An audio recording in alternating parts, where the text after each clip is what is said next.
What if I told you that the Allied invasion of Sicily, the operation that began the liberation of Europe, succeeded because of a dead homeless man floating in the ocean with fake love letters in his pocket?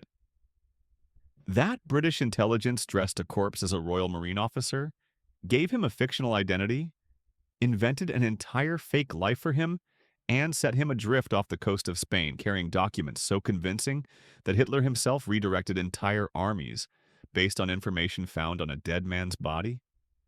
This is the story of Operation Mincemeat, the most audacious deception of World War II. A plan so bizarre it could only work once. A gambit that turned a nameless corpse into the man who changed the course of the war. And the darkest part? We still don't know for certain whose body it was. By early 1943, the Allies faced a strategic problem with no obvious solution. After victories in North Africa, the next step was clear: invade Europe. But where? The logical target was Sicily, the island at the toe of Italy's boot. From Sicily, the Allies could launch an invasion of mainland Italy, knock Mussolini's fascist regime out of the war, and force Hitler to defend a new front. But the problem with Sicily was that it was too logical. Every German and Italian strategist looking at a map would reach the same conclusion. Sicily was the obvious invasion point, close to Allied bases in North Africa, within range of air cover, positioned to control Mediterranean shipping lanes, which meant it would be heavily defended. German and Italian forces had fortified Sicily with over 300,000 troops, coastal artillery, minefields, and air support. An Allied invasion against prepared defenses could turn into a bloodbath, thousands of casualties before securing even a single beachhead. The Allies needed the Germans to believe the invasion was coming somewhere else. Anywhere else. But how do you convince an entire enemy intelligence apparatus that you're not going to attack the most obvious target? The answer came from an unlikely source: a British intelligence officer named Ewan Montague, and a macabre idea from British naval intelligence. The idea was simple in concept, nightmarish in execution. Plant false invasion plans on a corpse, dress the corpse as a military courier, dump the body off the coast of neutral Spain where it would wash ashore, and let Spanish intelligence, known to be compromised by German agents, discover the documents and pass them to Berlin. If executed perfectly, the deception could convince Hitler that the invasion was planned for Greece and Sardinia, not Sicily. German forces would redeploy to the wrong locations. The Sicily invasion would face lighter resistance. Thousands of Allied lives would be saved. But first, they needed a body. The requirements for the corpse were specific and disturbing. It had to be a relatively fresh body, decomposed enough to explain being in the water for days, but not so decomposed that medical examination would reveal the true time of death. It had to be a male of military age and appropriate build to pass as a Royal Marine officer. It had to be someone whose death wouldn't be investigated, whose family wouldn't ask questions, whose absence wouldn't be noticed. And, crucially, the cause of death had to be compatible with drowning, because Spanish doctors would perform an autopsy, and if the body showed signs of disease or trauma inconsistent with a plane crash at sea, the deception would fail. British intelligence began quietly searching London morgues and mortuaries. This is where the story enters ethically murky territory that still causes debate among historians. According to official accounts, the body was that of Glinder Michael, a 34-year-old homeless man who died in January 1943 after ingesting rat poison, possibly suicide, possibly accidental. Michael had no close family, no fixed address, and no one who would ask questions about his body's disposition. The cause of death, poisoning, would not be obvious in an autopsy if the body had been in seawater for several days.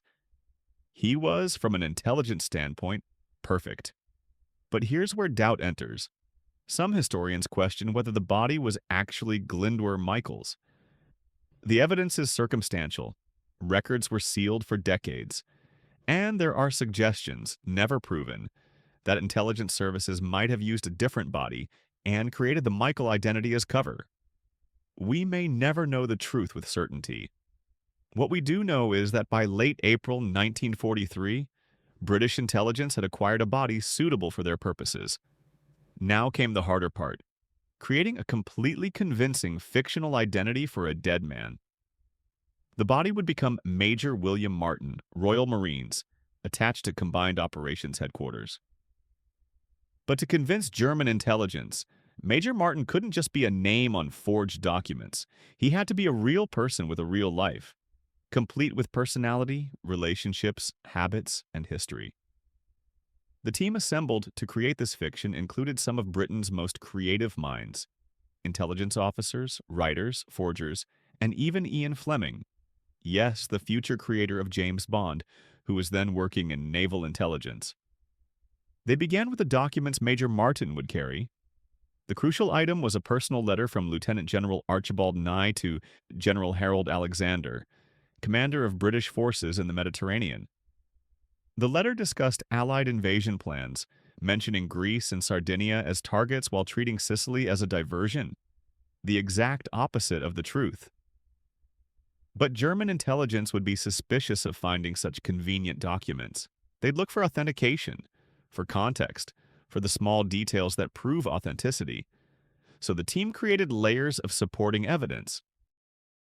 They forged a letter from Major Martin's commanding officer, explaining that Martin was personally delivering the sensitive documents because they were too important to trust to normal courier channels. They created a letter from Martin's father, a fictional character they invented, discussing family matters and asking when his son would visit. Most brilliantly, they created love letters. They invented a fiancée, Pam. They drafted passionate letters from Pam to Bill, discussing their recent engagement, their plans for the future, her worries about the war. The letters were written with deliberate imperfections, crossed out words, running ink, emotional inconsistencies, because real love letters aren't perfectly composed. They included a receipt for an engagement ring, a photograph of Pam, actually a photograph of an MI5 clerk who volunteered for the role, theater ticket stubs for a show in London that Martin and Pam had supposedly attended together. They put cigarettes in Martin's pocket, the expensive kind an officer might smoke. They aged his wallet to show wear. They included overdraft notices from his bank because a young officer engaged to be married would likely have money troubles. Every detail was considered. Every element reinforced the fiction. The corpse was dressed in a Royal Marine officer's uniform with proper insignia and badges. The documents were placed in a briefcase chained to Martin's wrist, standard procedure for courier officers carrying classified material. But there was one more critical detail: the body's condition. For the deception to work, Spanish doctors examining the body needed to conclude that Major Martin had died in a plane crash at sea and drowned. The body couldn't show signs of poisoning or any cause of death inconsistent with that narrative. British pathologists examined the body carefully. Rat poison, the actual cause of death, wouldn't be detectable after days in seawater. The body's condition was consistent with drowning. It would pass medical examination. The corpse was placed in a specially designed canister filled with dry ice to preserve it during transport. The canister was loaded aboard the submarine HMS Seraph. On April 19, 1943, the Seraph departed from Scotland, carrying its unusual cargo. Destination: the coast of Spain near Huelva, a town known to British intelligence as having active German spy networks. On April 30, 1943, at approximately 4:30 a.m., the submarine HMS Seraph surfaced in darkness off the Spanish coast near Huelva. The crew brought the canister on deck and carefully removed the body of Major William Martin. Lieutenant Commander Norman Jewell, captain of the Seraph, later described the scene. "We placed him gently in the water, said a brief prayer, and watched him drift toward shore with the tide. It was one of the strangest moments of my life, setting a corpse adrift on a military mission. The body was positioned to drift with the current toward Huelva, where it would likely be discovered by Spanish fishermen or coastal patrols. The submariners took a moment. Several offered silent prayers for the unknown man whose body was being used in this macabre mission. Then the Seraph submerged and departed. By dawn, fishermen discovered a body floating near the shore. They brought it to Spanish authorities in Huelva. Now the waiting began. British intelligence knew that Spanish officials in Huelva routinely shared information with German intelligence officers operating in Spain. Spain was officially neutral but strongly sympathetic to the Axis powers, and German agents operated openly in major Spanish cities. But would the Spanish take the bait? The British vice-consul in Huelva, Francis Hazelden, was notified of the body's discovery. He played his role perfectly, showing appropriate concern for a British officer's death, requesting return of all personal effects and documents, but not seeming overly anxious about the briefcase. Too much anxiety would signal that the documents were important. The deception required that the British appear to want the documents back, but not be desperate about it. Spanish authorities conducted an autopsy. The doctor, despite being competent, found exactly what he expected to find: a drowning victim, likely from a plane crash at sea. The body showed signs consistent with being in the water for several days. He noted the documents and briefcase. The briefcase was still chained to the body's wrist, suggesting the officer had been trying to protect the documents even as he drowned. This detail proved critical. It suggested authenticity. A planted document wouldn't be chained to a corpse. Spanish military intelligence photographed the documents before officially returning them to British authorities. The photographs were sent to German intelligence in Madrid. British intelligence waited anxiously. They had ways of determining if the documents had been opened: microscopic fibers placed between pages, subtle marking systems invisible to the naked eye. When the documents were officially returned to the British, analysis confirmed they had been opened, photographed, and carefully resealed. The Germans had taken the bait. Now came the truly nerve-wracking part. Would Berlin believe it? The photographs of Major Martin's documents reached Berlin within days. German intelligence analysts pored over them, searching for signs of forgery or deception. They examined the handwriting, the official stamps, the paper quality. They cross-referenced the mentioned officers with known British command structures. Everything checked out. The documents appeared to be genuine high-level correspondence discussing Allied invasion plans. And those plans identified Greece and Sardinia as the primary targets, with Sicily mentioned only as a diversion. But skepticism remained. Some German intelligence officers suspected a British deception. The documents were simply too convenient. The debate reached the highest levels. Admiral Wilhelm Canaris, head of the Abwehr, German military intelligence, received the documents and the analysis. He forwarded them to Hitler with his assessment. And here, Operation Mincemeat benefited from Hitler's own strategic assumptions. Hitler had always believed the Allies would invade Greece. It fit his worldview. Greece would provide a route to the Balkans and threaten Romania's oil fields, resources vital to Germany. He'd been arguing with his generals for months about reinforcing Greece. The documents from Major Martin's body confirmed what Hitler already believed. This is the psychology of successful deception. You don't convince someone of something they think is impossible. You confirm what they already suspect. On May 12, 1943, Hitler issued Führer Directive 48, redirecting significant military resources to Greece and Sardinia. Panzer divisions, air squadrons, coastal defense units, all redeployed away from Sicily. The German commander in Sicily, Field Marshal Albert Kesselring, requested reinforcements, warning that Sicily was the obvious invasion target. Hitler overruled him. The reinforcements went to Greece instead. British intelligence, monitoring German communications through ultra-decrypts, watched in amazement as German forces redeployed exactly as Operation Mincemeat intended. Churchill himself received updates on the deception's success. He was delighted but remained cautious. The true test would come when the invasion actually began. On July 9, 1943, Allied forces landed in Sicily. The invasion force included 160,000 troops, 3,000 ships, and 4,000 aircraft, the largest amphibious operation yet attempted in the war. They faced lighter resistance than anticipated. German reinforcements were positioned hundreds of miles away in Greece. Italian coastal divisions, already demoralized and under-equipped, collapsed quickly. Within 38 days, Sicily was in Allied hands. Casualties were significant but far lower than worst-case projections. Military historians estimate that Operation Mincemeat saved thousands of Allied lives. A corpse with fake love letters in his pocket had helped win a crucial campaign. After Sicily's fall, the Allies faced a dilemma: what to do with Major Martin.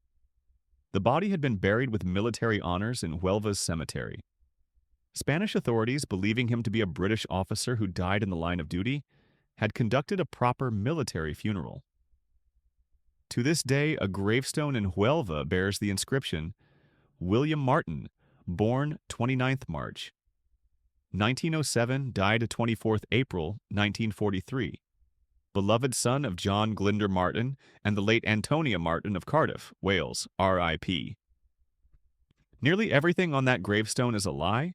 The name, the dates, the parents, all fiction created by British intelligence.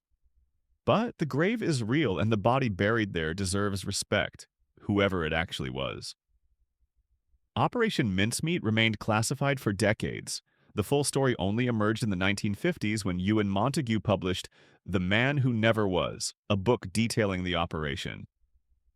The revelation sparked immediate ethical debates that continue today. First question: was it ethical to use a corpse this way without family consent? If the body was indeed Glinder Michael's, his family, distant though they were, never consented to his body being used in a military deception. He was homeless and alone when he died, but that doesn't mean his body became government property. Defenders argue that wartime necessity justified extraordinary measures and that thousands of lives were saved. Critics counter that consent cannot be waived just because someone is vulnerable and powerless. Second question: was the deception itself ethical? Deception is a recognized part of warfare. Camouflage, feints, false radio traffic are all accepted. But Operation Mincemeat involved creating a completely fictitious person, violating neutrality of Spanish territory, and manipulating a corpse. Where is the line between legitimate military deception and actions that degrade human dignity? Third question: what about the people unknowingly involved? The woman whose photograph was used as Pam received letters for years from veterans who believed she'd been engaged to Major Martin. The families of the real officers whose signatures were forged had no idea their names were being used in a deception. Should they have been told? Should they have consented? Fourth question: whose body was it really? The official story is Glindwer Michael, but inconsistencies in the records have led some historians to suggest the body might have been someone else, possibly even someone who died under circumstances the government wanted to hide. If the identity itself is a deception, what does that say about how we remember and honor the dead? These questions have no easy answers. What we can say is that Operation Mincemeat succeeded brilliantly at its military objective. It deceived Hitler, saved Allied lives, and contributed to victory over Nazi Germany, an unambiguously just cause. But success doesn't automatically confer ethical legitimacy. The ends may justify the means in consequentialist ethics, but most moral frameworks require more than successful outcomes. Here's what haunts anyone who studies Operation Mincemeat deeply. Somewhere there was a real human being, Glinder Michael or someone else, who died alone, probably in pain, probably frightened, probably unloved. This person's final service to humanity was to have their body stolen, dressed up, given a fake identity, and set adrift in the ocean to deceive the enemy. They never consented. They never volunteered. They were simply used. In the grand historical narrative, this person saved thousands of lives. They helped defeat fascism. They changed the course of the war. But they never knew any of this. They died not knowing their death would matter, that their body would serve a purpose beyond burial. Is that tragic?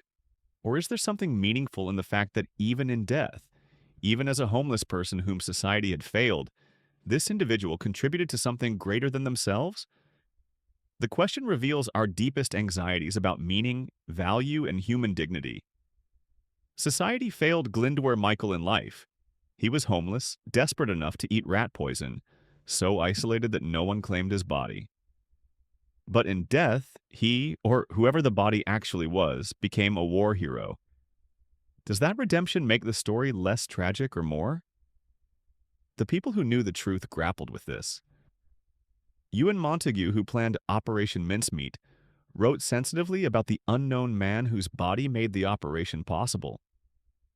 He acknowledged the ethical complexity and insisted that respect was owed to the deceased, even as they used his body for deception. The submarine crew that set the body adrift said prayers over it. They treated the corpse with solemnity even while recognizing the absurdity and horror of what they were doing. After the war, British authorities maintained the grave in Huelva. They paid for upkeep. They ensured Major Martin was honored, even though Major Martin never existed. This suggests some recognition that a debt was owed, that using a human body this way, however necessary, required acknowledgement and respect. Today, tourists visiting Huelva can find the grave of Major William Martin in the Soledad Cemetery.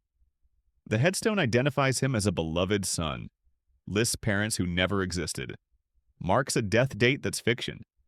But beneath that stone lies a real human being whose name we may never know with certainty, whose life ended in tragedy, whose body was drafted into service without consent. That person, whoever they were, changed history. The Sicily invasion succeeded in part because of letters carried by a corpse. Italy fell. The liberation of Europe began. Millions who would have died if the war dragged on longer survived. All because British intelligence turned death into deception, so convincing that Hitler himself believed it.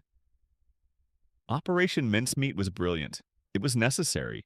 It saved lives. And it was built on the exploitation of someone too powerless to refuse.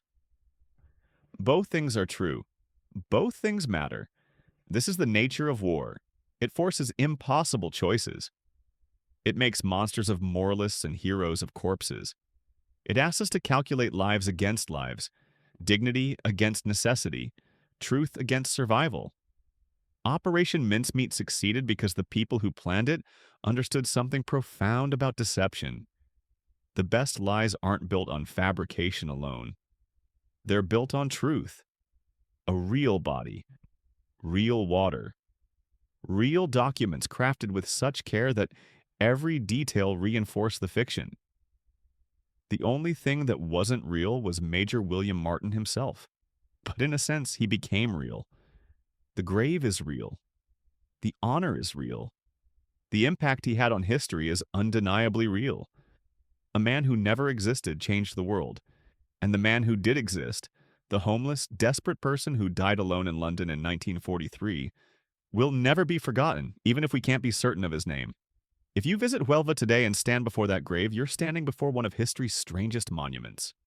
A tombstone that's entirely lies, marking the burial place of someone whose real identity remains disputed, honoring a contribution made without knowledge or consent. Yet it deserves respect, because whoever lies there, Glyndwr Michael or someone else, was a human being who mattered. They mattered in life, even when society treated them as if they didn't. And they mattered in death, even when their body was used for purposes they never chose. That's the final lesson of Operation Mincemeat.